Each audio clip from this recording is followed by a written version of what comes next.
Hey everyone welcome back to my channel.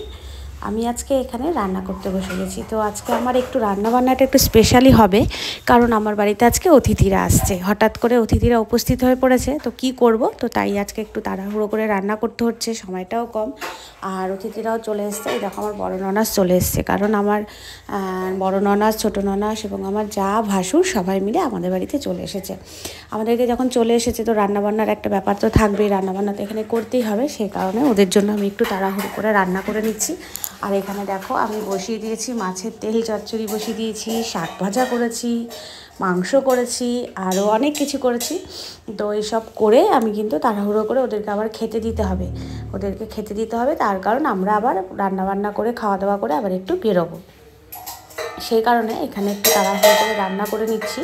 দেখো মাংসর মশলাটা কষিয়ে নিয়ে মাংসটা বসিয়ে দিয়েছি, মাংসটাই লাস্ট, বাকি সব রান্না হয়ে গেছে। মাংসটা হয়ে গেলেই হয়ে যাবে। এবার মাংসটা হয়ে গেলে ওদেরকে খেতেও দিয়ে দেবো। তাও আমার বাড়িতে এবার অতিথি কথায় আছে, অতিথি নারায়ণ, অতিথির সেবা তো করতেই হবে। সেই কারণে আজকে তাড়াহুড়ো করে কিন্তু রান্নাটা করতে হচ্ছে এদের জন্যই। খুব স্পেশাল একটু রান্না, সেরকম কিছু স্পেশাল নয়, নর্মালি রান্নাবান্না। তো এইভাবে করে নিলাম তাড়াহুড়ো করে। এখানে দেখছি মাংসটা কতটা হয়েছে, মাংসটা দেখে নিই। দেখছি যে না, মাংসের কালারটা দেখেছো কি সুন্দর হয়েছে, মাংসের কালারটাও দেখার মতন হয়েছে, লাল লাল টকটকে একদম মাংসের কালারটা হয়েছে।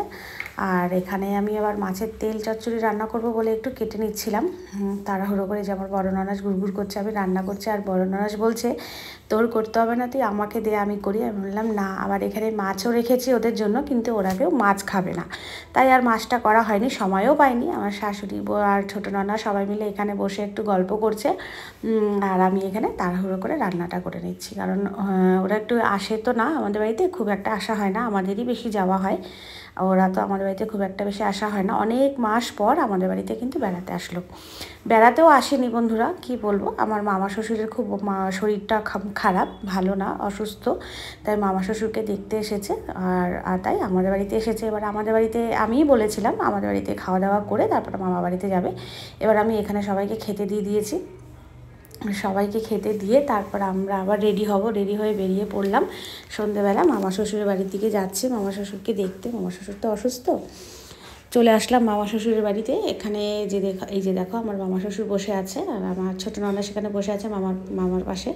তো মামা শ্বশুরকে দেখেই তোমরা বুঝতে পারছো যে অবস্থা খুবই খারাপ, শরীর খুবই খারাপ। এখন একটু ভালো আছে, এর থেকেও খারাপ অবস্থায় ছিল।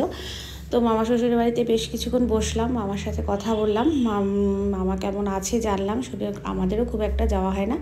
তো মামা বাড়ির থেকে চলে এসে এবার ওরা বাড়ির দিকে চলে যাচ্ছে। অনেক করে বললাম বন্ধুরা থাকতে, কিন্তু থাকলো না। দেখো ওরা চলে যাচ্ছে, আর গাড়ি চলে এসছে, তাই ওরা চলে যাবে। তো আমার এই ছোট ভিডিওটা তোমাদের কাছে কীরকম লাগলো তোমরা অবশ্যই কিন্তু কমেন্ট করে জানাবে।